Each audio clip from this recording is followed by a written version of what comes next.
Okay, so dear participants, welcome to the session 2 of day 3. We are very grateful to Professor Noshad Alam, professor at Department of Mechanical Engineering, Aligarh Muslim University, who will be giving his talk.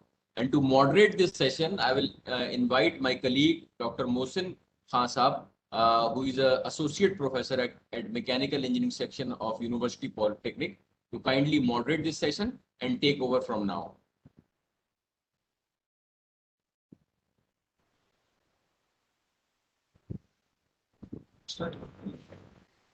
Good morning and assalamu alaikum to all ladies and gentlemen.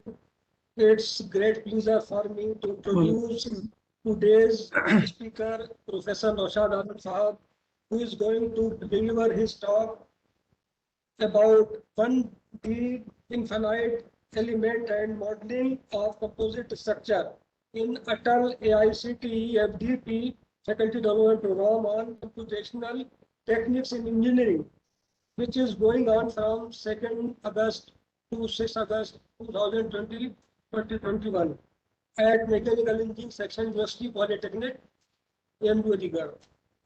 Noshad Sahab has obtained his PhD in 2006 from IIT Delhi, teaching and research experience of more than 23 years in Mechanical Engineering Department, Aligarh Muslim University, Aligarh.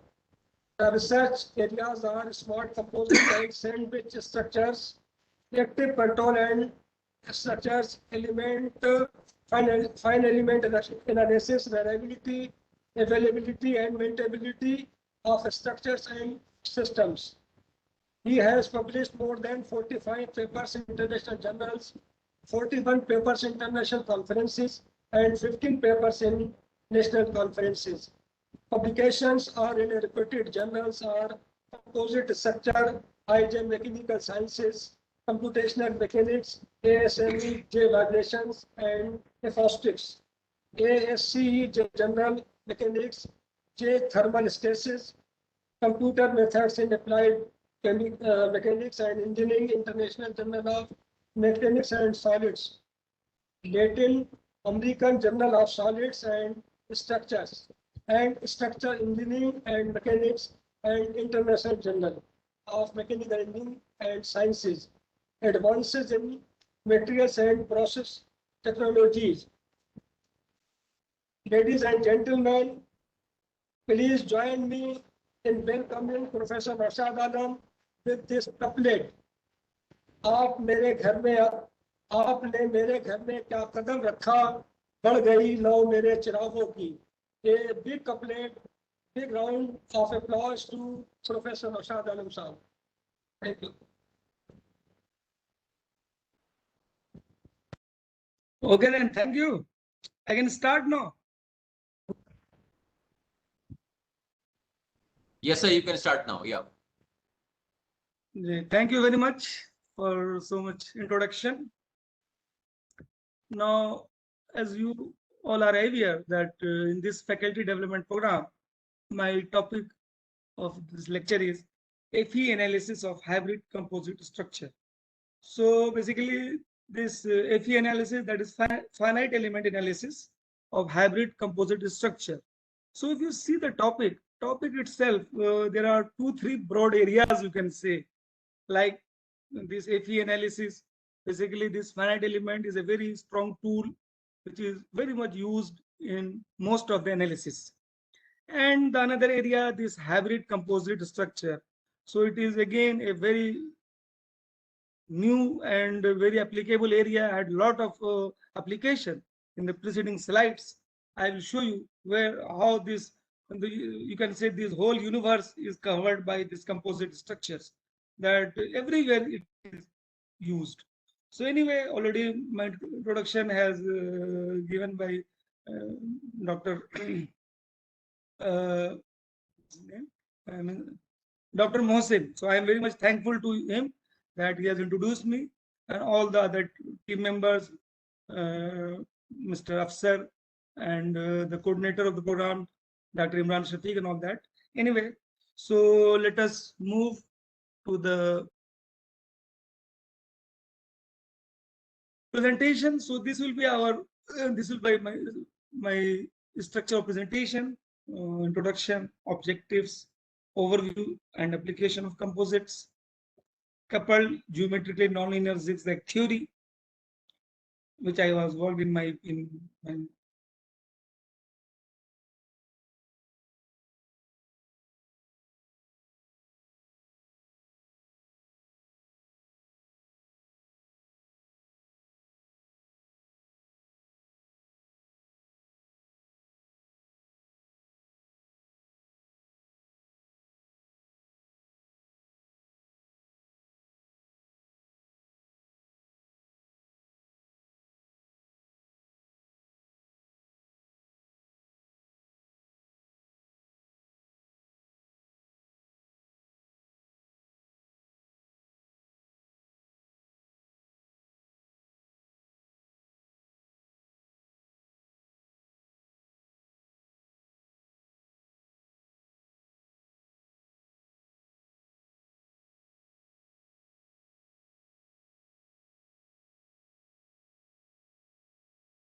I think we have lost voice of the resource person. We are just looking into the matter. Kindly bear with us. We'll try to restore it soon.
We have lost our resource person. We are trying to restore his connectivity.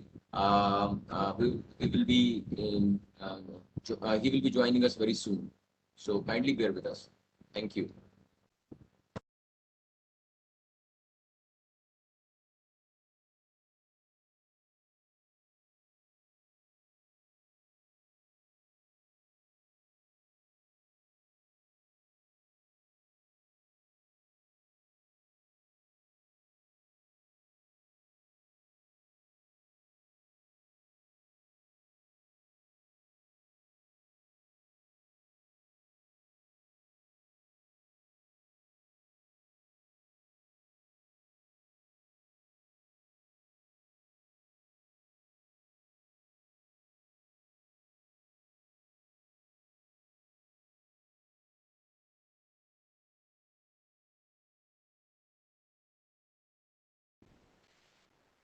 Yes, sir. Can you hear me, sir? yeah. Yeah, we lost you, sir, for a few moments. So Okay. there was some internet connection problem. So Okay, please sorry continue, for that. sir. That's okay, sir. Should be no problem. That's not.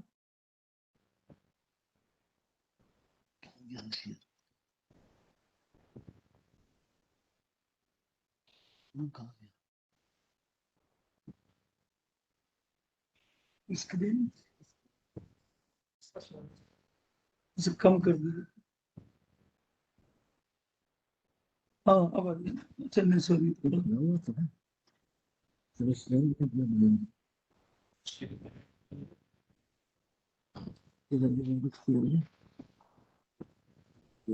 you can, I have given you sharing rights. Now you can share it. अच्छा ना करिए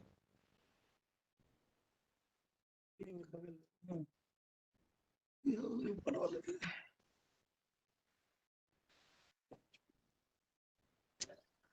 नीचे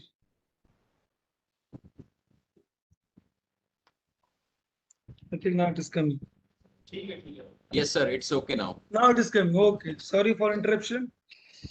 Please carry on. So, That's okay. Yeah. We are introducing this composite. So, and finally, these advantages that due to application of composite, we can reduce the weight. Now, a little bit history of the composite. That because this is a special phenomena for that this composite is a new material as well as it is oldest material also, or very old material. So you see the history, the application of composite material date back to 4000 BC. That is 4000 BC. You can say we have used this papyrus plant. We have generated this laminated writing material from papyrus plant. In 1300 BC, Egyptian and Mesopotamian used straw bricks. In 1200 AD, Mongols invented the first composite bow. And during newer material, you see, during World War II, in military applications, non-metallic shielding of radomes was used.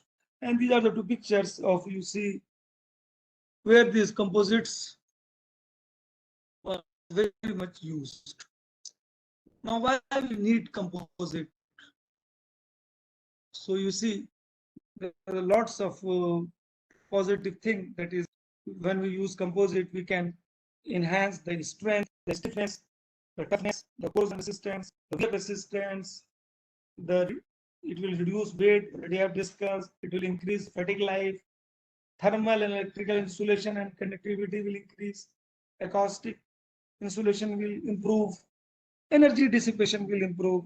And finally, attractiveness. You see, components made of composite has better look. So anyway, these are some of the necessities. These are the theoretical thing. So I will just go through.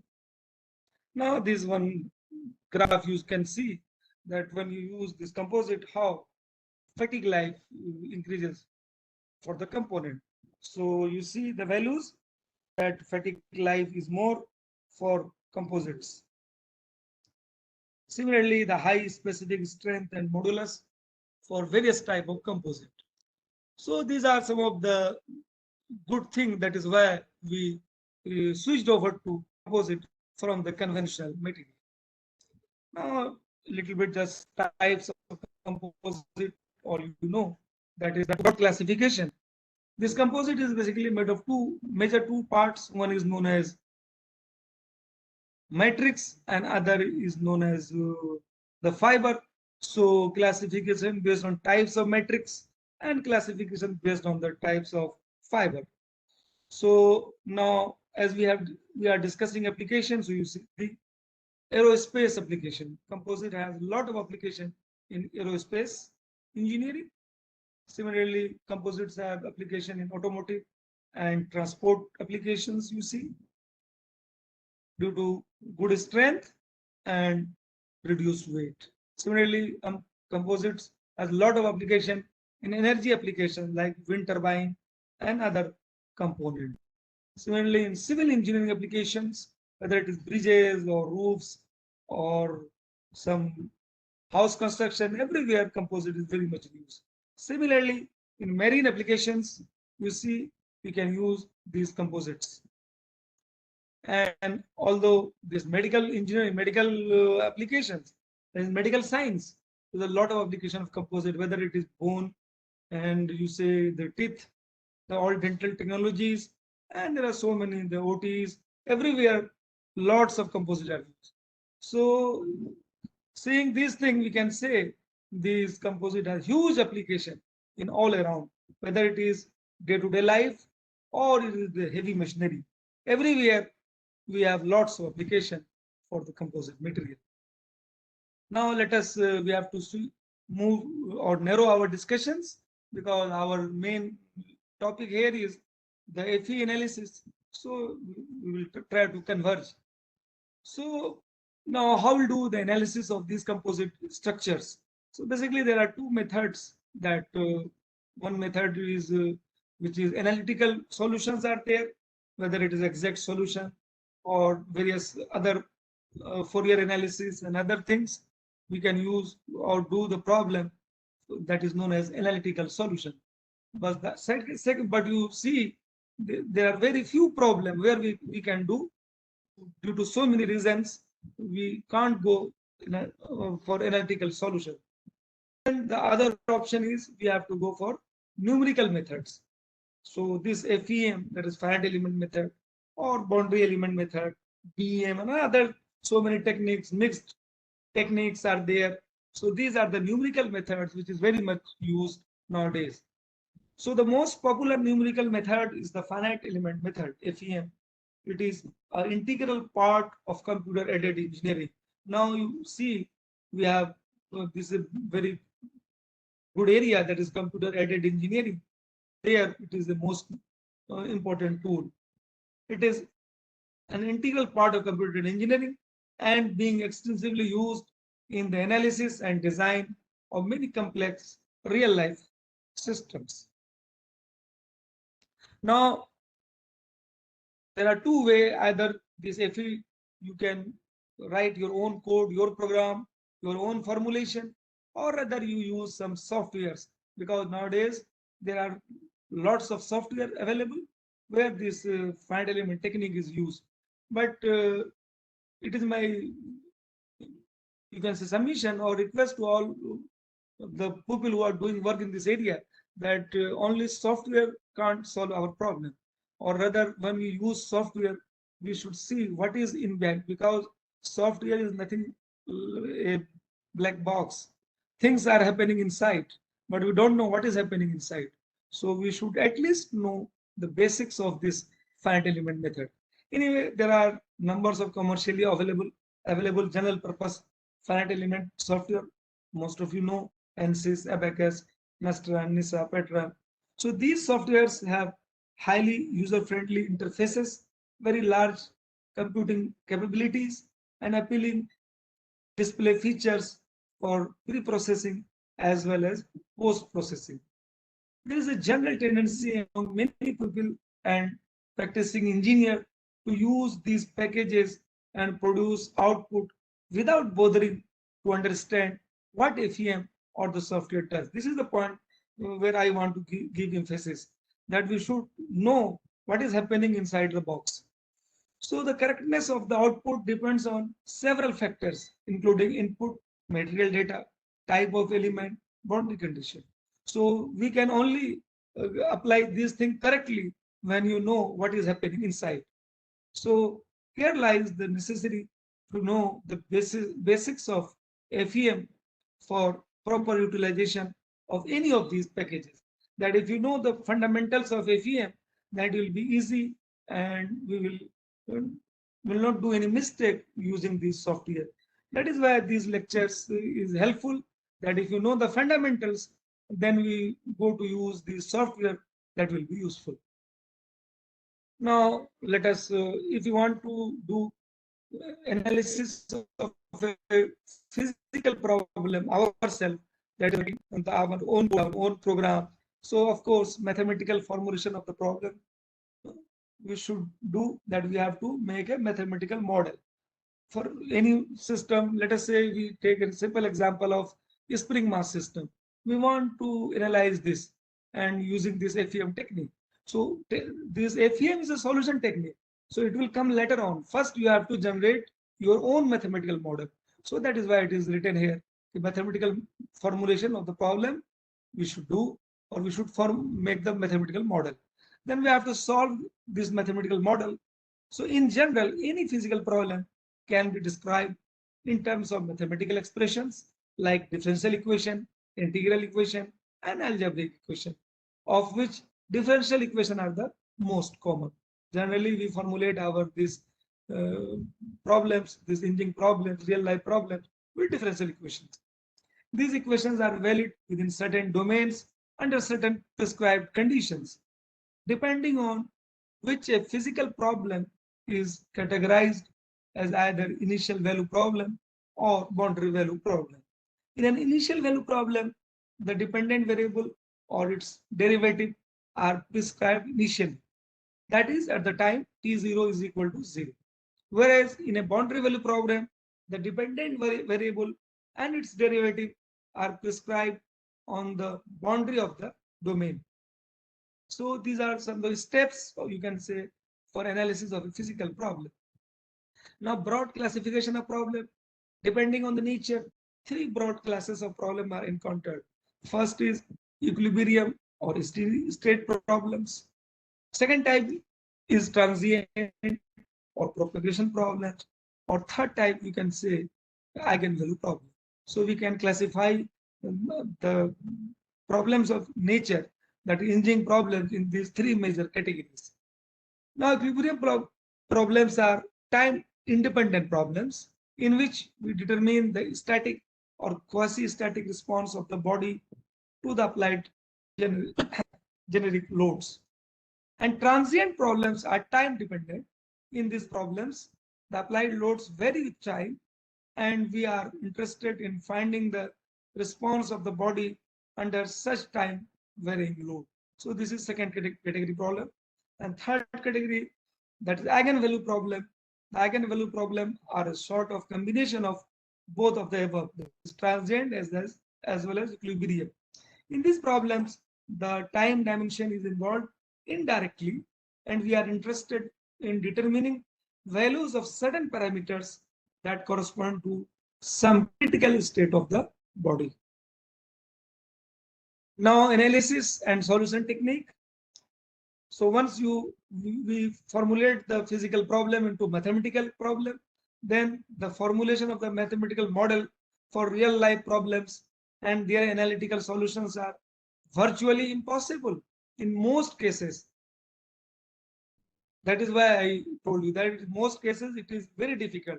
So invariably, numerical methods, in which most common method, as I explained, is FEM, are used for making estimates of various parameters. So now, as we want to do modeling for composites, so now I will again narrow our discussion that in composites, owing to their anisotropic nature, analysis is more complex and FEM is extensively used. So typical example of applications of FEM in the design and development of composite products are indicated in this table. So you go through this table. This is very helpful, where I have demonstrated the typical application of FEM. You see in the left column, it is nature of the problem and then examples. So you see equilibrium problem. So this category, we can do analysis for displacement, or we can do analysis for stress distribution. We can do analysis for temperature distribution. So these three problems will come under equilibrium problem. Similarly, transient problem, here I am little bit explaining the thing.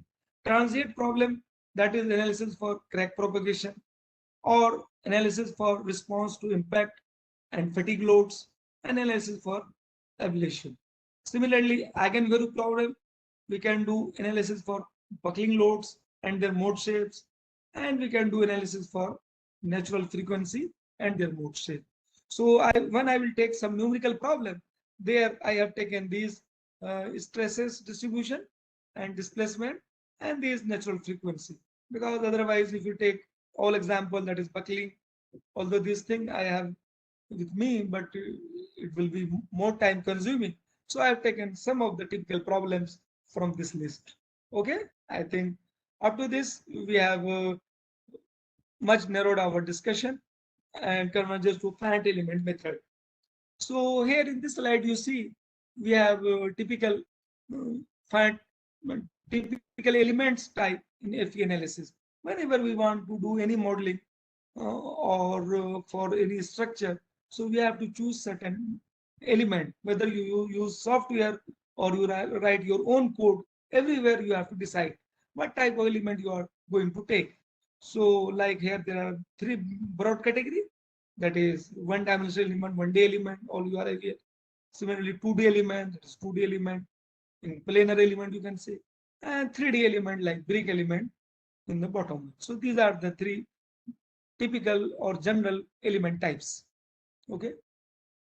Now, one of the major step of the FE problem is we have to discretize, because this finite element that we want to discretize or divide the whole domain number of elements, number of small elements. So that is discretization. So basically discretization can be done with 1D, 2D and 3D element. If we take one-dimensional element, so this discretization will be only in the you can say axial direction, one direction. If you take 2D element, then discretization will be in 2 dimension, that is planar type. If you do is 3D, then it will be 3 dimension. So this is discretization. It is it is one of the important steps in FEM. There are several papers when this FEM is started or in the initial stage, that is you can say around 1960s or 50s, people did a lot of work on this discretization. Now one of the important parameter is shape function that will be used. So the most commonly used approximate functions are polynomial functions, although trigonometric function may also be sometimes used. For 1D, 2D and 3D element, the generalized forms of a polynomial function are shown like this. 1D element, if you want to take it, model your system with 1D, we have to take a function fx like this, a1x, only one variable, that is x.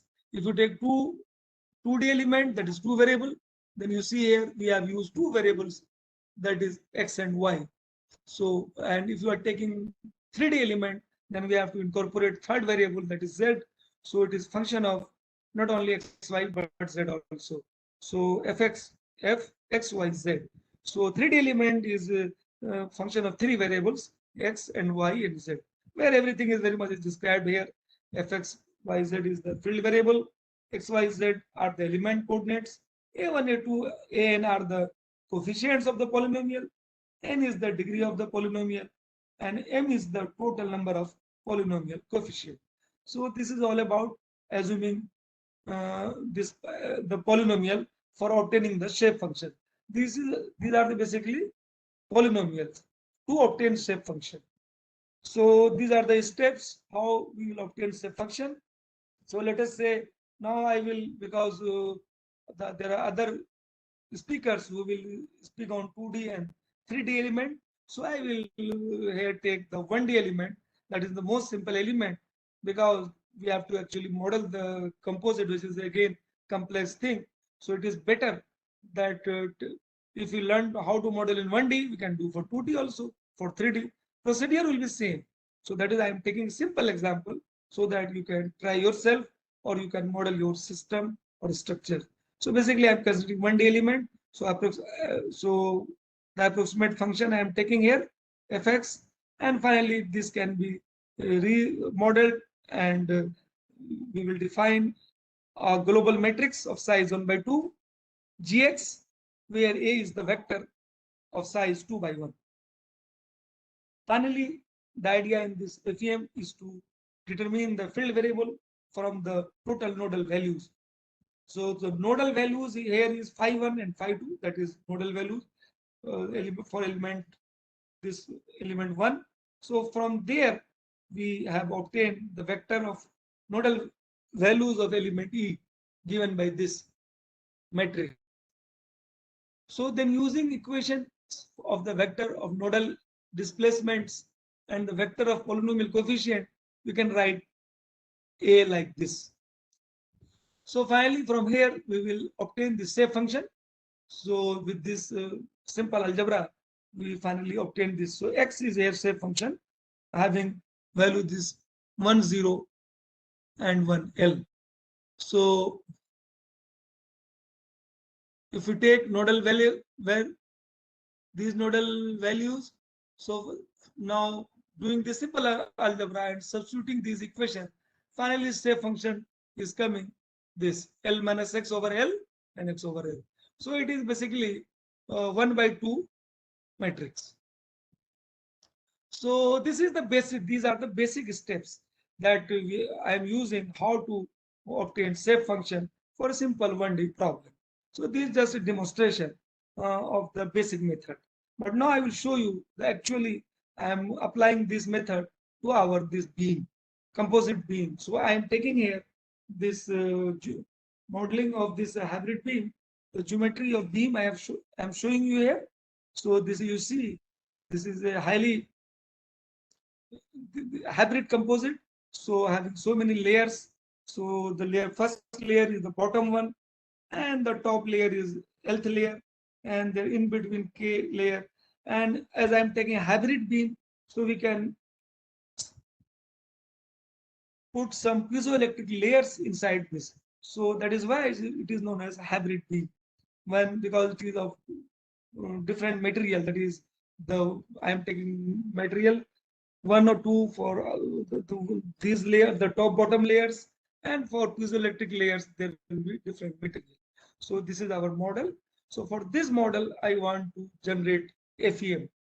So then see how we do. So for this, so as I told you in the beginning that I have to model this hybrid beam. So for this we have to obtain certain mathematical model. So for mathematical model, I require certain theories for explaining this beam. So here I will explain some theories how to model this beam. So there are various theories available. So like equivalent single layer theory. So this is here displacement field. There are certain approximations that displacement field approximation for entire laminate thickness. We will assume displacement for entire laminate, and piezoelectric coupling neglected, and charge equilibrium equation are not solved here. So classical laminate theory, the first theory of equivalent single layer theory, where transverse shear and normal strengths are neglected. So U is given by this U naught minus Z W naught comma X, that is differential of where W naught X is derivative of W naught, and W, that is displacement, is W naught, that is constant. So only U is varying. This is classical laminate theory. Now other theory is, I'm just the basics of some of the theories. The second theory is first order shear deformation theory. That is very popular, FSDT theory.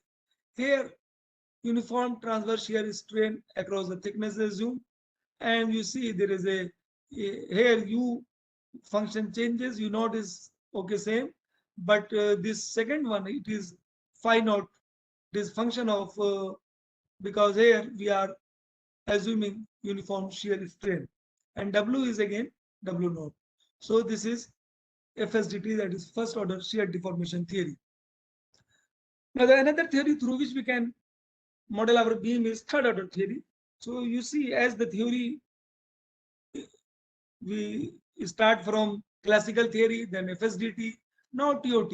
So as we can go ahead, theory become more complex, as well as solution is also difficult. So in third order theory, it's again satisfies zero shear traction condition at top and bottom surface under mechanical loading, but not under electromechanical loading. And no shear, in FSDT we require shear factor. In third order theory, we don't require any shear correction factor in this theory. So here U is modeled like this: U naught minus ZW. These are the same as classical beam theory, but this a third term come into picture, having this parabolic nature, or rather cubic nature, you see. So that is why it is known as third order theory. Z having value Z cube. Here Z is taken as a multiplication, and W, that is transverse displacement, is same. So this is third order theory. So we have explained three theories: classical theory, FSDT, then third order theory. Now finally we go to this layer wise theory. So here U, that is in plane displacement, U is in plane displacement, is approximated across the thickness layer wise. So U is approximated across the thickness layer, and if you take across the thickness, we will approximate this. U will approximate it across the thickness. And number of primary displacement variable depends on the number of layers, and continuity at the interface is here violated, layer-wise theory. Now, efficient layer-wise theory. So, and that is zigzag theory. This is the most recent theory and very much used. And I have published so many papers on this theory. So, this theory accounts for zigzag variation of in-plane displacement across the thickness as obtained in the exact solution. Because many people did exact solution. From there, we have this idea that this in-plane displacement is varying zigzag. That is why actually assuming here in this theory, this consideration zigzag. So the results are more correct here. And it also accounts for the non-uniform layer-wise distribution of the transverse displacement due to transverse thermal and piezoelectric strain without introducing additional displacement variable. And it satisfies exactly the conditions of absence of shear traction at top and bottom and continuity of transverse shear stresses at the layer interface. The number of displacement variable is the same as in the FSDT and TOT, and it yields very accurate results for moderately thick hybrid beam. So you see, as we are taking these 3, 4, 5 theories, so this is this zigzag theory, that is efficient layer-wise theory. This is the most accurate theory and most recent theory, and it is very much capturing all the actual phenomena occurring within the structure, composite structure. So we will use this theory to show you some new problem which we will consider later on. Now, those are some fundamentals of the theories. Now, how this theory will be applied? So for that we require constitutive equation for orthotropic piezoelectric medium. So this is 3D constitutive equation where strain is varying like this, and this electrical displacement is having this relationship where you know the sigma and epsilon are the components of stress and strain. D and E are the electric displacement and electric field. Theta is temperature rise and dielectric constant. S and D are elastic compliances and piezoelectric strain constants. Alpha and Q are the coefficient of thermal expansion and pyroelectric constant. So actually this equation is very generalized equation where you can consider any 3D problem. That is, we have considered everything. That is, if you take thermal load as well as the other loads and piezoelectric effect, everything we can solve here. So this is the most 3D constitutive equation which we can model any composite structure where this compliance matrix is given by these matrices. Okay. And from this constitutive equation, now because this is 3D problem, now we converge to our problem, that is constitutive equation for a beam.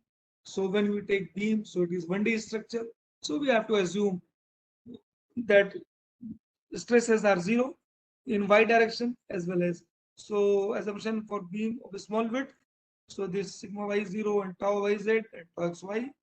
So and material principal axis we are taking at 1 at an angle theta to the axis. That is, one is material axis and x is reference axis, that is global axis. So if you write constitutive equation, so this 3D equation can further be written in terms of this. So sigma x, sigma z, tau zx, and dx and dz. So basically we are taking stresses in y direction 0. So we are now considering 2 direction, that is x direction, and in thickness direction, that is z direction. Now, how will model our beam, composite beam, using this zigzag theory? So that we are now going to do. So here we are taking field gradient relations, strain relation in x direction, z direction, and shear strain and all that, and using certain non-linearity, that is this term W square. This term is basically geometrical non-linearity. It is included in due to deflection of the mid surface. Now we assume this sigma z also 0, that is z direction. So it will become now 1D problem. So our governing equation will further be simplified and given by these expressions. Where you see again, this looks like complex. As I told you, this is a composite material, so complexity must be there. So where these Q matrices are reduced stiffnesses matrix, and this theta is for temperature. So as I told you that when we will not consider thermal load, then this theta will become 0. Similarly, if you are not taking piezoelectric effect, then these D's are also will vanish. So things will become more simple. So because we are doing we are trying to give you the things in general. So how we model the composite beam, if these loads are there, then this will be the governing equation. Now if you are assuming thermal and potential fields, so this will be given by this. If thermal load, we have to give the discretized layer wise. So this is first one, the top one, this is for thermal field, and this is for potential field. Okay. And now displacements, we want to relate the transverse displacement, how it is related to strain. So these expressions is that how this transverse displacement are related with the strain. Finally, we will calculate in plane displacement for kth layer, because we have total number of layer kth layer. So if you take that, so this is our u, that is in plane displacement, which is function of uk, that is k function of, we can vary it in thickness direction. That is why we are assuming k. We are introducing k factor. Similarly, these, so this is the expression for, you can say, in plane displacement, general expression for kth layer, where this uk and psi k star are the local variables and zeta and eta are global variables. So finally, we will convert or change, or will obtain these variables by applying certain continuity condition. So if you apply this tau zx after substituting u and w in tau expression, so this will be the expression. Now we will assume continuity of this shear strain, shear stress, that is tau zx at L-1 interface. So continuity of u, because displacement should be continuous, so we will make assume these two continuity, that is shear stress continuity and in plane displacement continuity. See, if you apply this, and third condition is that zero. So under that, our this will take shape or form like this, where we, this factor come rk, rkj, these factors come when you do a complex algebra. So this you can know. Here I am just in this presentation, I just show you that where this rkz are like this, rk, rkj, rk. So this is all about the modeling of the beam using constitutive equation. Now after that, we have to use Hamilton, extended Hamilton principle, which is very important and very famous energy principle, which is used for obtaining the governing equation. So you will put those u's here in proper format, like you see here u dot, because this is energy expression. So you have this dot term, that is velocity, you can say. So this is basically kinetic energy, this is energy, and this electrical potential, and this traction load, and these are the electrical loads. So if you put there in this, those expressions for u and other stresses, etc., we will finally obtain these resultants, that is inertia element, stress resultant, and displacement resultant, and load. So these are given by these matrices. So these are again complex thing, so I will skip. You will only understood this thing when you do with pen and paper, because there is a lots of mathematical calculation involved. So I can't show you this thing on this slide, where this electrical displacement resultants are given by this, and mechanical load is assumed like this, electrical load and damping load. So here what I want to convey, that you should see how these composites are complex structure to model. So at least know the flow diagram, that is from where we start. Then when you want to model a composite, you have to first you have to take certain you have to choose a proper coordinate system. Then you have to use these equations, these governing equation. Then you have to apply your condition, that is whether you are doing 1D problem, 2D problem, or 3D problem. Then then you have to assume certain theory that under which condition you want to model your structure. And finally, then if you do everything, then these terms will ultimately come. Now, when we have to finally solve the problem, that is, we have to take certain numerical problem in this study. So for that, whenever you have certain governing equation, so it must be solved under certain boundary condition. If you don't apply boundary condition, then you will have a trivial solution, which has no meaning, because any structure, practical structure, must have certain boundaries. So we have to must consider the boundaries, certain boundary condition. So here I am just giving you one of the example that what are the boundary conditions.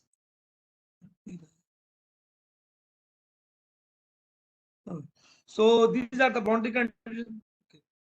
So you see, you have to prescribe U naught, W naught, and W derivative X, psi naught. These are the basically, this is in plane displacement, this is transverse displacement, this is, you can say, slope, this is certain rotation, and these are the electrical constants. Okay, so we have to apply these boundary conditions. Sorry, आगे भी नहीं बढ़ा. What is happening?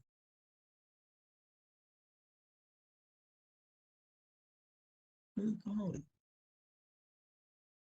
Where from where it is coming? ये क्यों नहीं हो रहा? आगे क्यों नहीं बढ़ा?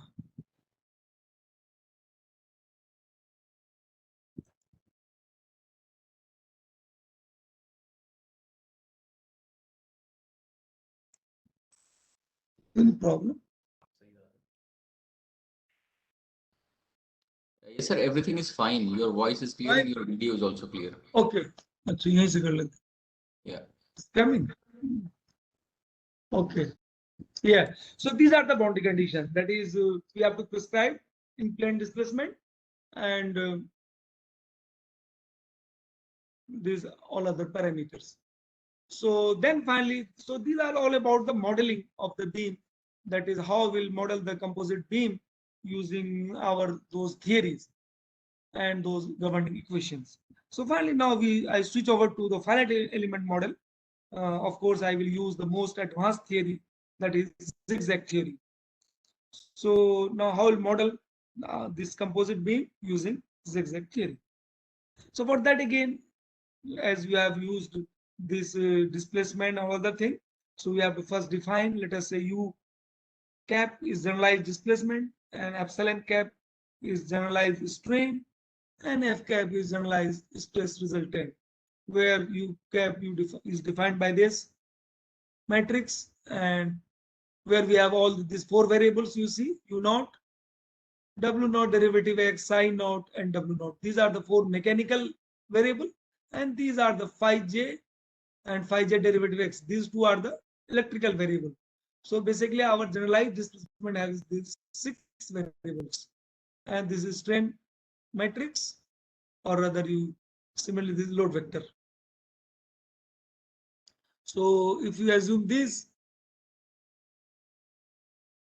so this we will finally put to our governing equation.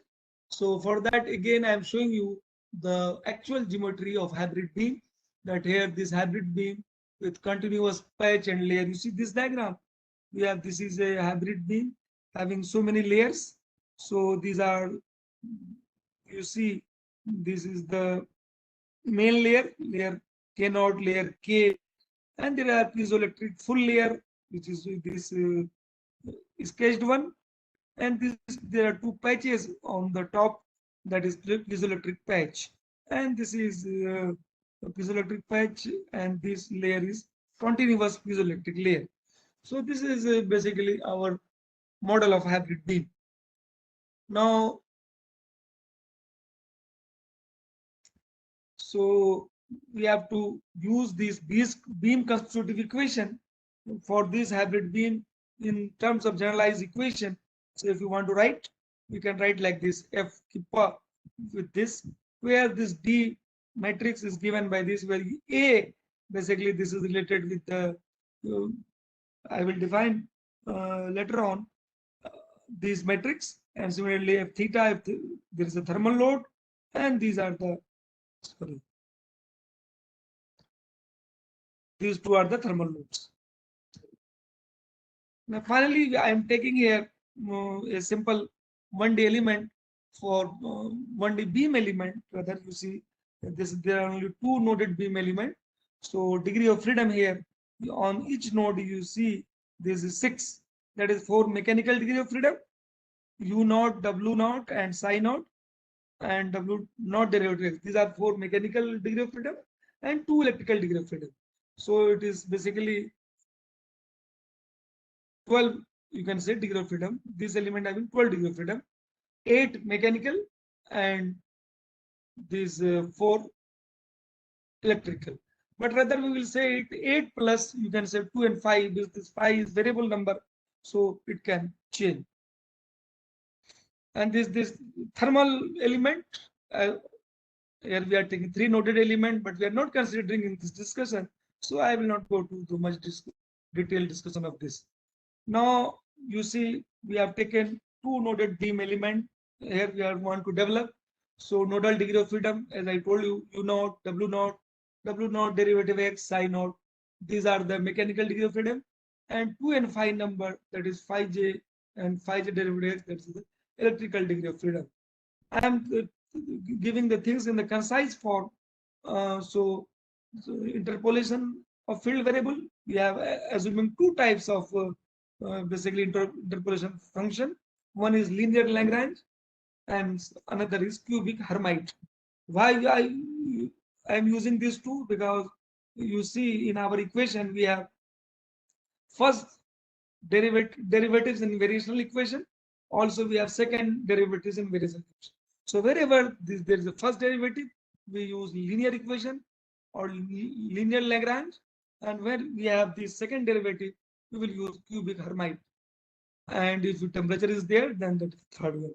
Now this U naught is given by this vector U naught 1, U naught 2, and psi naught this again theta, W naught this 2, and phi j. So these are the degree of freedom and the interpolation field variable. Where this n is again, if it is 2 noded n1 and 2, linear one, then n1 and 2, and n bar is, because it is quadratic, so n1 bar, n2 bar, and everything. You see here it is, everything is explained. So these are the shape functions or interpolation functions for our composite beam. Now using those shape functions, we can write generalized displacement and strains. So this is U kippa, that is n kippa and U displacement field and strain. So where n kippa is given by this matrix and B is given by this matrix. So it is 4/6 matrix. Here it is 4/8 matrix. Now you use those things. So finally we have to formulate our problem in FEM. So we will calculate this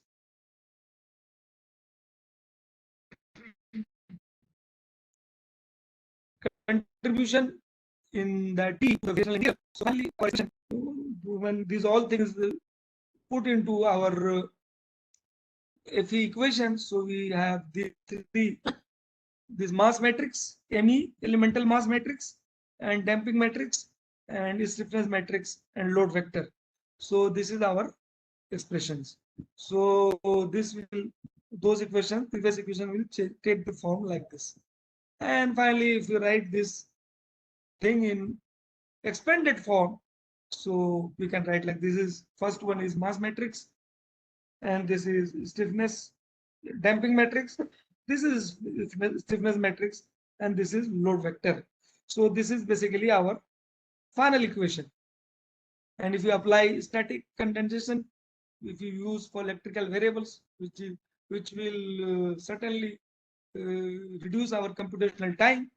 When you do your actual calculation, you will see an actual computing that if you apply this condensation technique, then our variable will reduce. So finally, this phi s phi sensory is given by this expression, and our equation will, if we expand the top equation, it will take a shape like this. Okay, so this way we have arrived from those constitutive equation. We have applied the FE technique and come to this.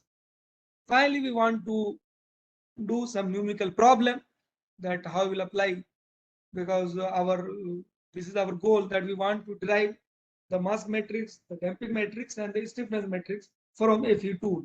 So this way we have derived, which is given by this expression. So once because these are the matrix, so it will come a matrix form. So once we know the mass matrix, once we know the stiffness matrix, once we know the damping matrix or the load vector, so then things will be known. Then whatever unknown, that is field variables, that is U or W derivative, those things will be known or can be calculated through algebraic expressions. So this technique, you can say, basically we have applying this technique from this differential equation, we have changed to the algebraic equation. Now we can solve it using the simple rule of matrix algebra. Okay, now I'm taking some example, numerical example. As I told you that I will take some example of composite structure. So here basically I'm taking, there are 4 cases. Test beam A, just typical name, test beam A, composite beam B, sandwich beam C, and angle ply. So you see very diversified type of problem where I am taking test beam. So you see here this material has top and bottom having piezoelectric layer, and in between we are varying the material very much. That is 1, 2, 3. These are 3 different materials. Similarly, the composite beam, I am taking it is quite symmetric. You see, the top and bottom layer again is piezoelectric layer, and the mid one is having ply, this ply angle or fiber angle is 90 degree, and the top layer having angle 0 degree. So this is again a good problem, composite beam. And finally, we are taking this sandwich beam. In sandwich beam, you see we have soft core and 2 faces. Soft core is 0.64 H, you see, and faces, 2 faces and 2 piezoelectric layers, top and bottom. And the last one, that is 4th one, that is beam D. I am taking again a very diversified problem, that is angle ply composite beam, where you see all type of angles, 0, 90, 45, minus 45. So all type of angles. So these are the very good combination of problems where we can test whatever theory we have developed, how much it is correct or how much it can capture the various parameters in the composite structure. So material I'm showing you here. So you see each substrate with piezoelectric layers of thickness 0.1 H at the top and bottom. Beam A, 5 layer of equal thicknesses of material this. Beam B, 4 layers of graphite epoxy composite laminate of material 4, only one material 4, having equal thicknesses with orientation this 0, 90, 90, 0. And beam C is 3 layer sandwich with graphite epoxy faces and a soft core with thickness this. And finally beam D, that is 8 layer angle ply graphite epoxy composite of material 4 having equal thicknesses with this orientation. So you see this beam configuration is a good combination of problems where we can test our theories. This I have already shown you. Now these are the material properties. You see material 1 having this much property. This E1, first one is E1, E2 and E3, and then shear modulus, and then other density is the last one. Similarly material 2, and this is material 3, and this is material 4 used in the, and this is face material, and then core material, and finally you see piezoelectric crystal, that is I am using here PZT5A that is having properties both elastic as well as the piezoelectric property. That is this D's, D31, D32, all that, eta 1, eta 2, 2 like that. And finally its density is 7600 kg per meter cube.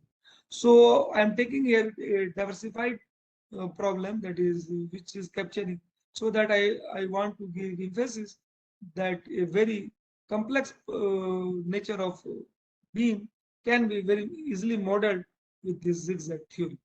Okay. Now I want to do assessment of the 1D FEM. For that, again, I'm showing you the same hybrid beam with patch actuators and sensors.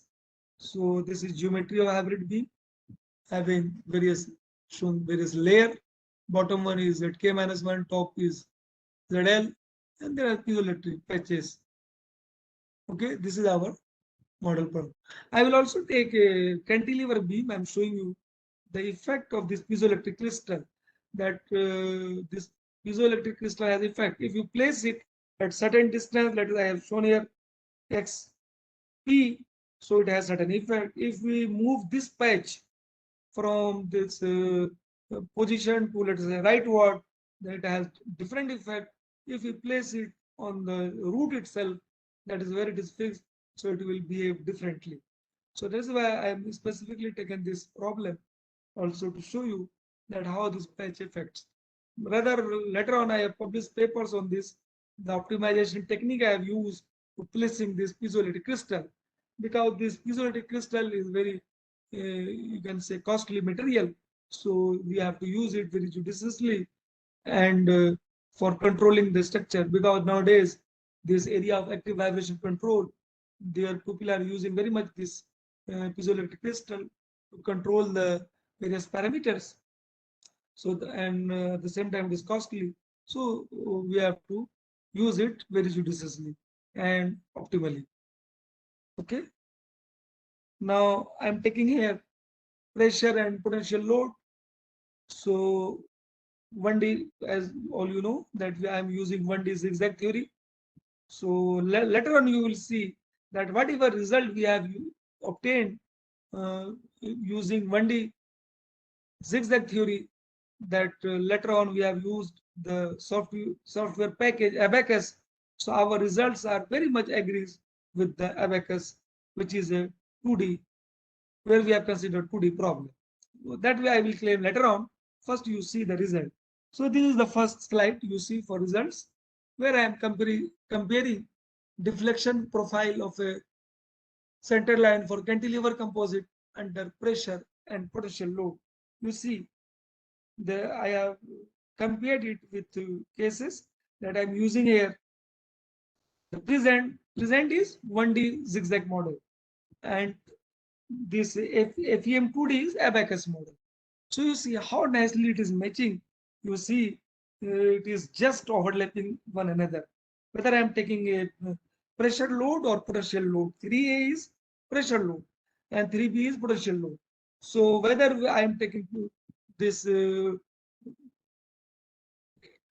FE zigzag model or I am using this Abaqus, both results are very nicely and very accurately matching. So this is how this theory is very good and giving wonderful result. That is 1D zigzag theory. Similarly, I can show you the stresses. You see stress profile across the thickness. Again, the stresses are again very much matching, whether it is using 1D zigzag theory or 2D Abaqus. Both results are just overlapping, where this S is nothing but A by H. A is spanal length and H is thickness. So this is S is A by H. That is when we take S5, it is thick beam. When we take S10, it is thin beam. So for both for thick beam as well as thin beam, the results are quite accurate and quite matching with the 2D results, that is Abaqus. So our modeling, this shows that our modeling of composite structure is quite correct. Similarly, I have taken here the effect of patch. You see deflection profile of center line of composite with patch. What I told you, that when we place this patch at the root itself, that is very near to the boundary where I'm going to fix the cantilever end. So here you see these two load cases, whether it is pressure load or potential load, or whether it is S5 or S10, these results are just overlapping. So this proves the robustness of the 1D zigzag theory.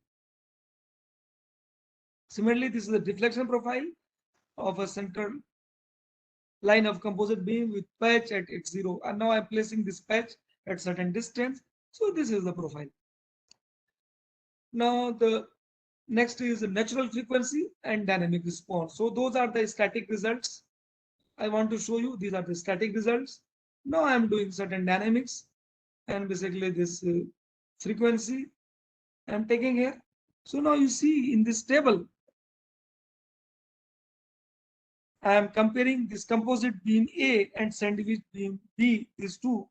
So in 1D you see the first again is the S is that is A by H ratio, that is span to thickness, and this entity is omega 1. These are the frequency. So omega 1 is the first natural frequency, that is fundamental frequency. Omega 2 is second natural frequency. Omega 3 is third. And this 1D is that is 1D zigzag theory. Here you see I have not only obtained this FE, that is finite element method. I have not only used this, rather I also use this analytical method. So you see there are three comparisons: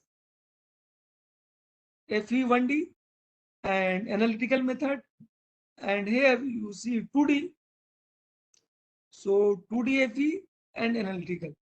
So basically here not only FE I am also taken, because in my doctorate thesis I also did exact analysis also, that is we have solved using analytical method. So you see the result, the FE result and analytical result, and 2D FE. So it is quite close, these frequencies, whether it is first frequency or second or third. So but first frequency is quite matching. Similarly for span thickness ratio 10, you can see the result, and similarly for 20 for as beam is going to be thinner, the results are converging more to the exact results, because as thickness reduces, it gives correct result, and it should be actually the case also, that is why. And similarly this is for composite beam. I'm just taking not this composite and sandwich, all are composites are there, but I'm just giving a name, this beam A and beam B. Now for sandwich beam you see again how these results are quite close and quite accurate, whether for S5 or S10 or S20. So that is why I am several times claiming that our results are quite close.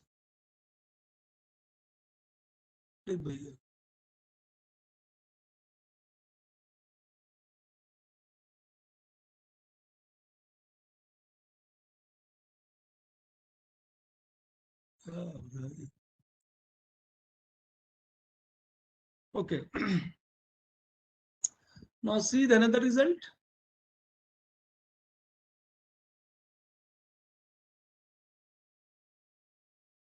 Okay. Sorry. Yeah. So I was discussing this natural frequency, and after that mode shape, you see here I am comparing the fractional mode shape of these beams, whether it is beam A or beam B. So these fractional modes, you see this is the mode shape for first frequency, N1 means first frequency. So this is the mode shape for first frequency, that is fundamental frequency. This is mode shape for second frequency, that is omega 2, and this N3 is for third frequency. So these three are obtained for both cases again, that is for using 1D zigzag theory as well as 2D abacus. 2D FE means 2D abacus. So you see this dotted line is using our 1D theory, and bold lines are for 2D FE.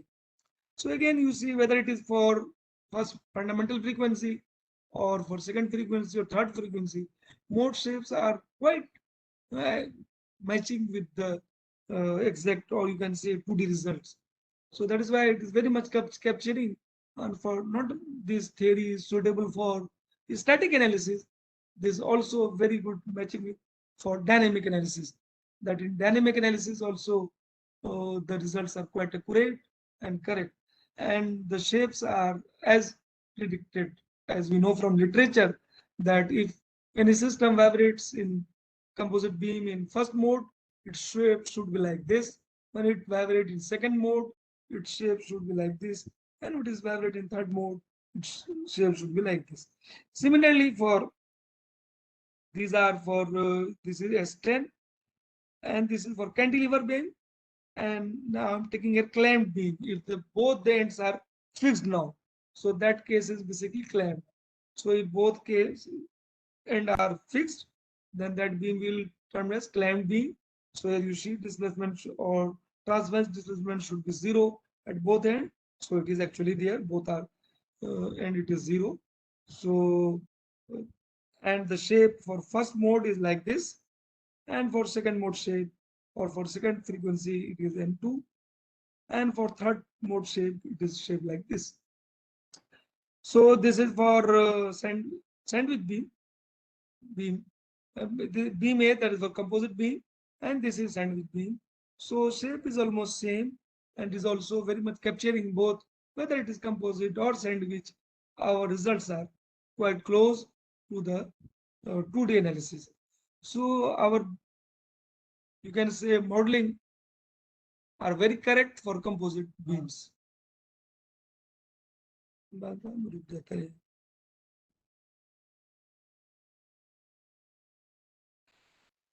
Now here I am taking the time history of cantilever beam. So time history of tip deflection of cantilever sandwich beam under step pressure and potential load. So here you see this is for composite beam and this is for sandwich beam.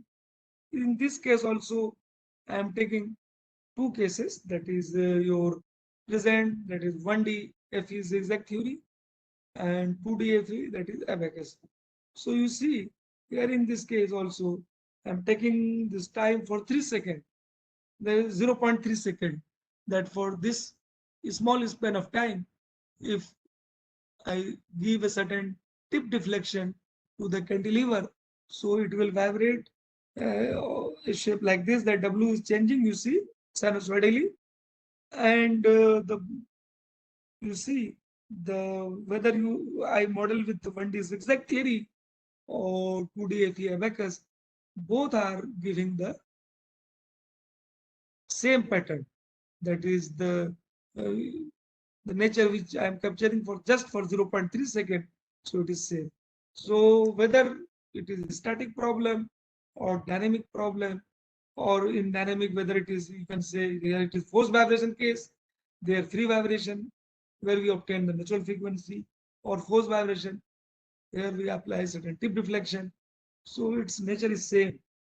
That is, our theory is very much predicting the exact behavior or the exact nature of the structure. Similarly, I am taking here the second case, that is load case 2, that is potential case. So here again I am capturing it for 0.3 second. So you see there is a little bit kink in the nature of the this deflection, but whatever it is coming for 1D, that is also for coming for 2D. So although it is, if we study these parts quite minutely, we see these kinks which is present there, that is also for both cases. If it is coming through 2D analysis, that 1D analysis, although we are taking 1D analysis using zigzag theory, of course, that is coming same. So this way we can see that this theory how beautifully captured. So we can very much model these composite structures with this zigzag theory.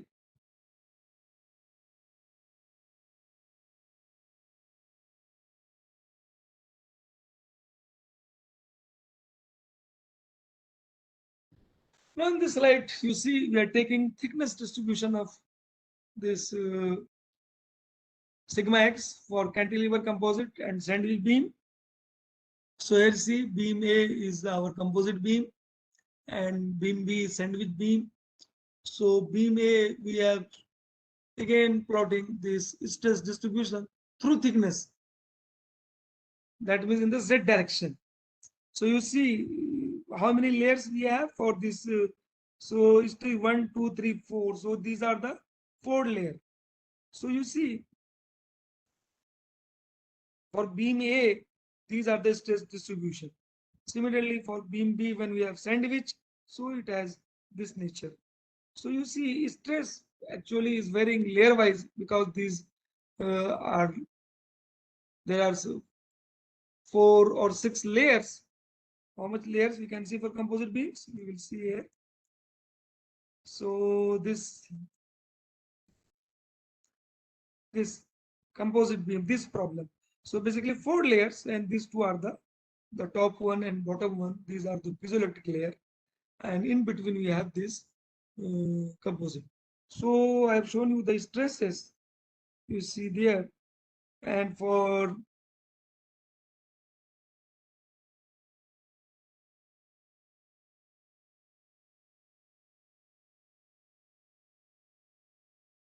sorry, these are the stresses. So how stresses are varying layer wise. This is very much capturing the shear, the stresses through the thickness. So you see up to this, that is this bottom layer minus 0.5. So I'm assuming here the whole thickness of the composite as 1, taking as unity, because all the parameters I have non-dimensionalized. So that is why everything is given non-dimensional. So no unit is there. So I'm taking this composite beam as unit thickness, and it is varying from, let us say, minus 0.5 to 0.5. So thickness will be 1. So under that case, if for load case 1, you see stress is varying. That is first layer, it is varying like this. In second layer, in third layer, and in fourth layer. Similarly, it is for load case 2 beam A, it is again here the stresses shown for in load case 1, you see it is very much coinciding with the FE, 1D FE. That is 1D FE and 2D FE are very much coinciding. It is not visible by naked eye that these two stresses are quite close, and how accurately it is capturing the zigzag nature of the theory through the thickness. Similarly, in the load case 2, it is matching, but little bit, because it is load case 2 here I am taking as a potential load. So it is also quite close, but little bit there is a, you can say it is not as much close as in load case 1. So it is again varying layer wise. So at different layers, the stresses value are seen here. And these are the values varying from here. It is minus 0.8 to 0.8, here it is minus 2 to 3. And this is again through thickness.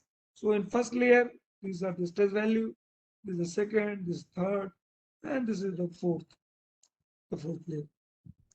So this is for load case 2.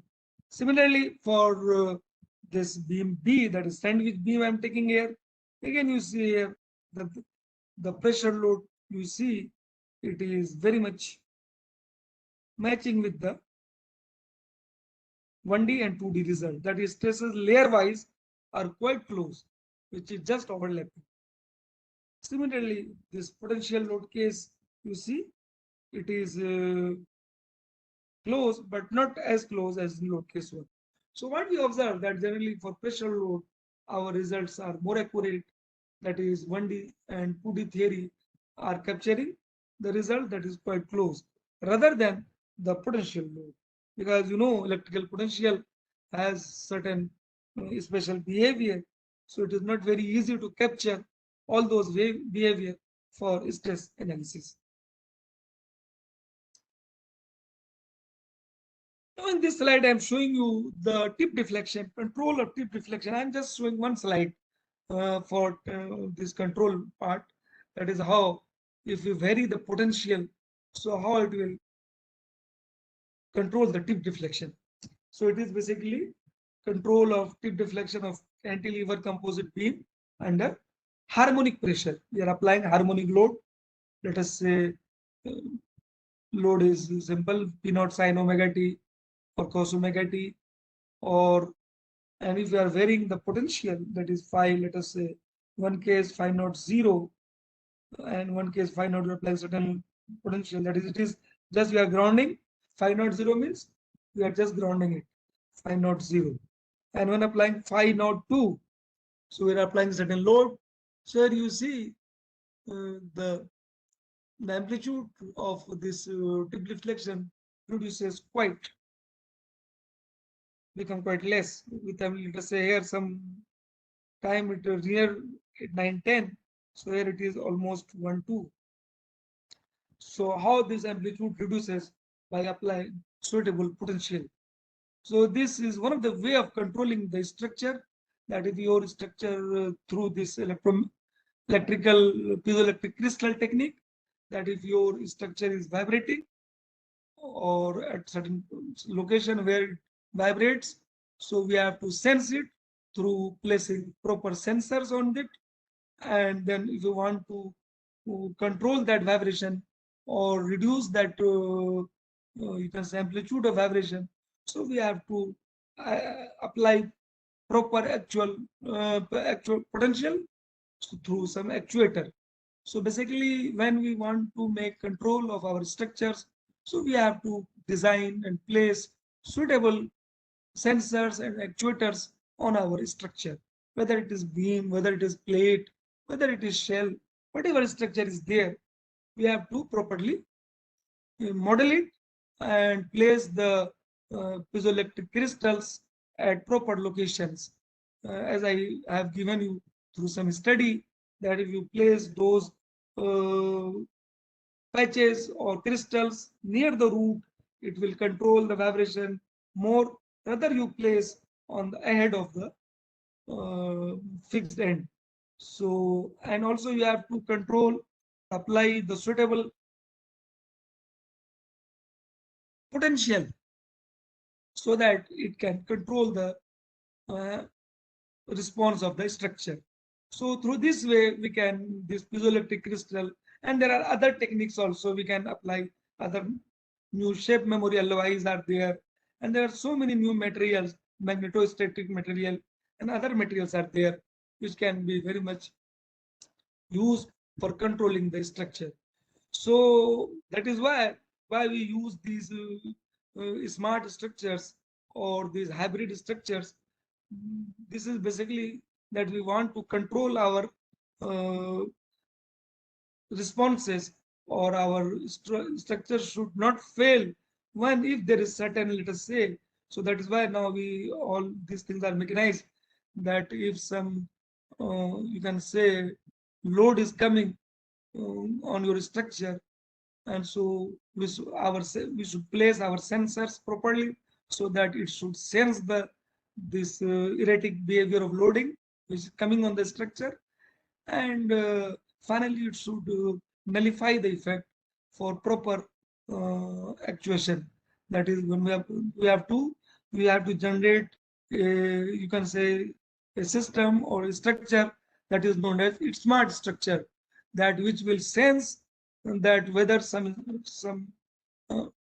you can say load is coming or some unwanted load is coming on the structure. So our system or structure should be like that. It should sense it and also try to nullify it by using proper actuation system. So this is all the aim or objective of our now this is smart structure or composite structure, that we should design such type of structure. So this is all about this control just I'm giving you some flavor that how this area is now very much in use and application. Now, finally, I want to conclude whatever I have discussed here. Then I will give some more thing. So, because I have just here uh, given you certain this basic theories, so these conclusions are also about those theories. So, the first thing in my conclusion is the classical theory is suitable for very thin beam. So, first conclusion is that this classical theory is suitable for very thin beams.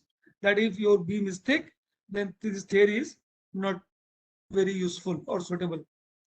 The second conclusion is that the first order shear deformation theories gives accurate results for thin and moderately thick beams, but require shear correction factor, that we have to apply certain shear correction factor. As you know, in FSDT we use a shear correction factor of 5/6. So that if you want to use FSDT, you have to use shear correction factor. And also transverse shear stress distribution is unrealistic. That means if you obtain transverse shear stress using FSDT, it is not very realistic.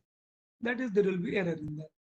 Similarly, third order theory gives accurate results for moderately thick and thick beams and does not require shear correction factor. This is, you can say, good thing for third order theory.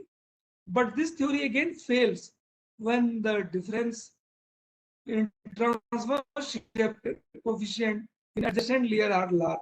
Then this third order theory again fails. So shear continuity at interface of different layers is not maintained in the third order theory. So this is basically the shortcoming of the third order theory. That is why we go for this zigzag theory. So this zigzag theory yields accurate results for composite beams with widely different material properties in adjacent layers. Like TOT, this theory also does not require shear correction factor. So you see, this is the beauty of the zigzag theory, that it yields very accurate results for composite structures, whether it is beam or plate or shell. We have to only increase the dimension. If we take 1D beam, 1D, then it will capture beam. When we take 2D, then it will capture plate. We take 3D also, shell and other thing. So this is the beauty of zigzag theory. And at the same time, it does not require shear correction factor. Now, this theory maintains shear continuity. So this is one of the beauty of this theory, third order zigzag theory, that it maintains shear continuity at interfaces and yields a realistic transverse shear stress distribution across the thickness of the beam. So you see, these are some of the benefits or good thing for this zigzag theory, which I already demonstrated you through several numerical problems by taking diversified structure of the beam. That is, whether it is test beam that is having various different type of material, or it is composite beam, symmetric, unsymmetric, angle ply beam, or sandwich beam. I have taken a wide range of problems to demonstrate that this zigzag theory is very robust theory, very good and very accurate, which is capturing the variables as good as 2D theory, 2D Abaqus FE package. So that is why I will suggest you that if people want to do work in this area, they can use this modern theory. Of course, Abaqus is there and other softwares are there, but you see, using those software, they are again modeling. When you do modeling, so it is also, there are so various problems where we can't go as per our mathematical model. That is why these theories are based on the these softwares are based on those you can say initial theories. That is, whether it is it may be based on FSDT or other classical theories. But when we do our own programming or our own coding, we can do these advanced theory. But of course, it will be when you use FE softwares, then you can increase the dimensions. You can take 2D element or 3D element even. So these are the pros and cons. If you have to increase the dimension, then you have to make a compromise between theories, that we have to use simple theories. Otherwise, the problem will become very complex and very difficult to handle. So then we have to take your own judgment whether you are going to use simple theories with software, or you can take efficient theory or zigzag theory, writing your own code. Because for several real life problems, it is always not possible to use software. Sometimes it is not possible to write mathematical formulation, because real structures, it is very complex, so it is easy to use software. So here there's a choice for the user, that how you want to use or analyze his structure. Okay, so these are some of the conclusions, but these are the conclusions about theory. But you see, the main conclusion is that when we want to use any software to model these composite structure, so we should know the fundamentals of the FEM. Unless we know the fundamentals, that where is node, what is the element, how we discretize, how we take the other things, so how material input will be given, how we generate output. Unless we know the fundamentals and basics of FEM, so if we go, it is like that we go in a dark room. That room is very dark and we are going inside and searching something. It is chance you may get, but you may not also find this thing. So that is why it is advised that we should know the fundamentals and basics of the FEM subject, and then go for software or any other tool. So now I will certainly give you certain input, that future scope, you can say, because lots of work are going in this area and people are doing continuously. So there are lots of paper in this company. You all know, we have many reputed journals in this area. Composite structure itself is a very renowned journal of Elsevier, which is very much new papers are coming on this composite area.